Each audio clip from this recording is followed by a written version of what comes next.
Greetings to you everyone. In this session we are going to discuss about liquid scintillation counting,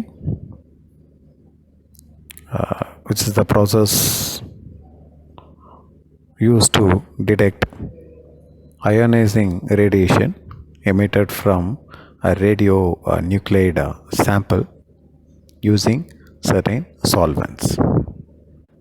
To understand this technique, I want you to imagine an example. I want you to find thermal energy potential produced by a gas stove in particular time duration. Okay, and I've given you a task, and how you can do. Either you can measure the temperature produced by the gas stove directly using certain thermal sensors, that is one aspect, that is a direct measurement.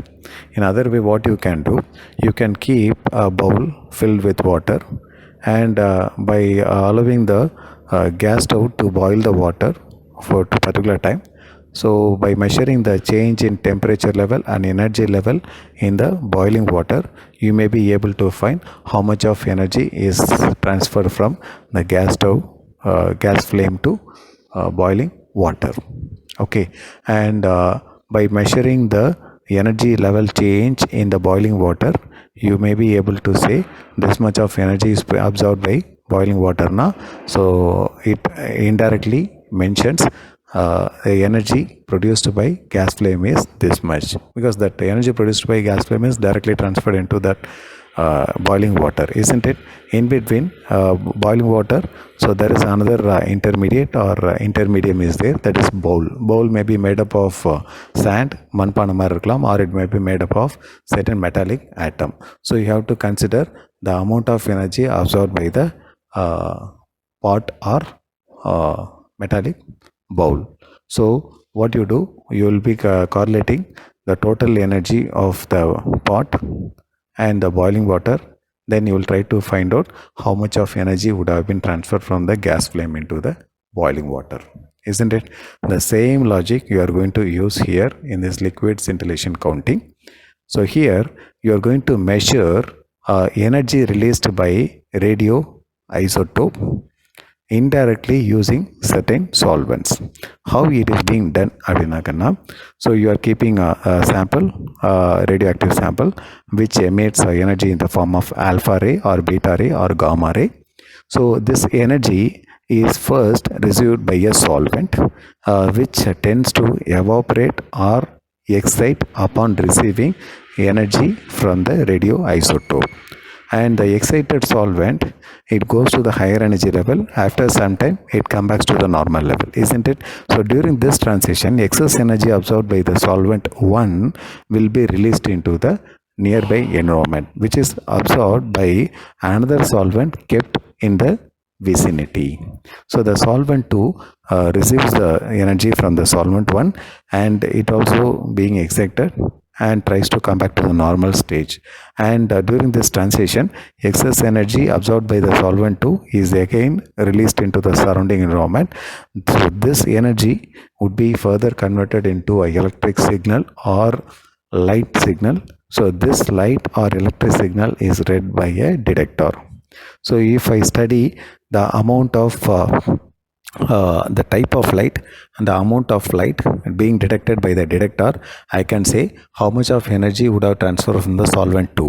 If I study the amount of energy released by solvent 2, indirectly it means the energy transferred from solvent 1 to solvent 2, isn't it?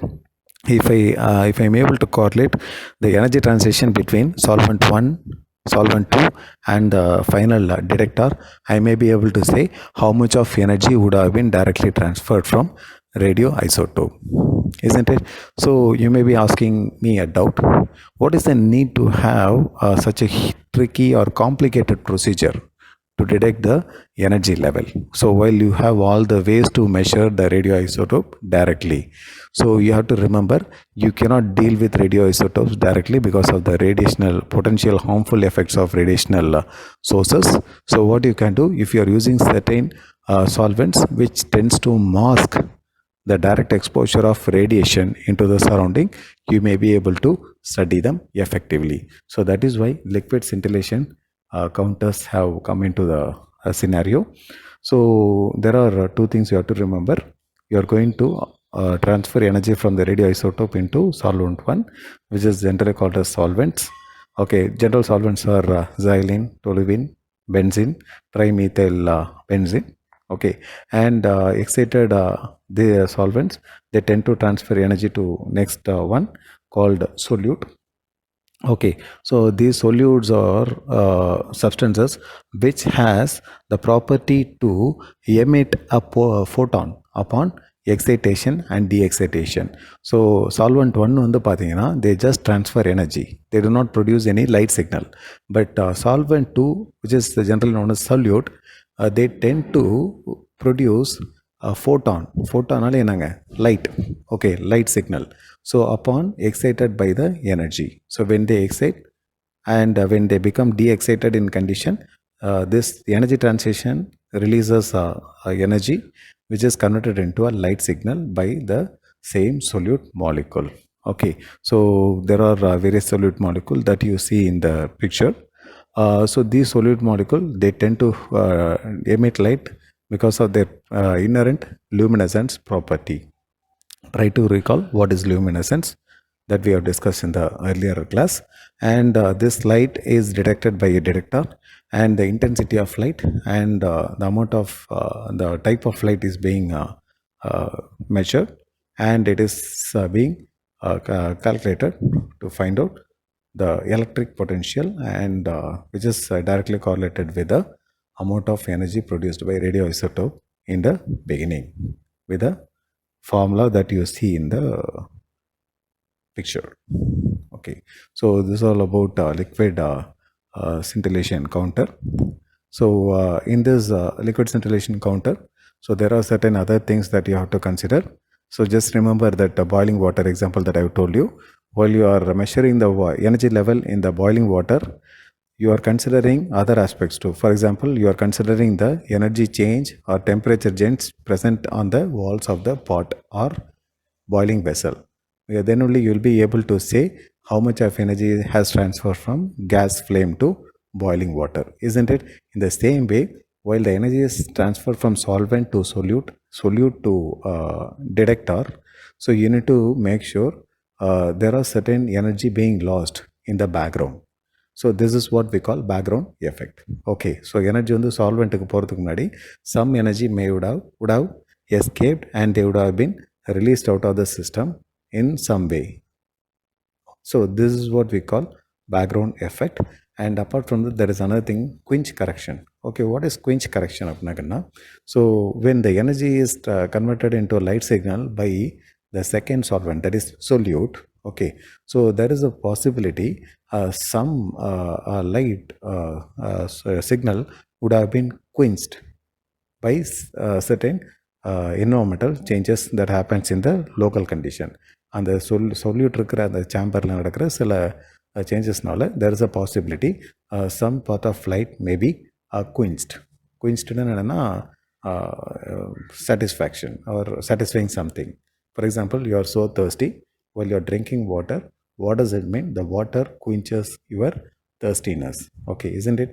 The same way, the light signal may be quenched due to certain external influences that must also be considered.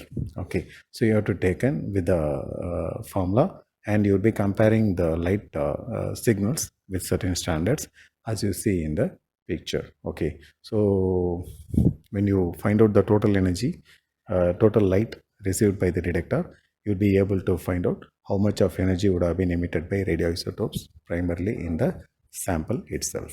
Okay, so the study material is shared in the classroom. The same material you would be finding there.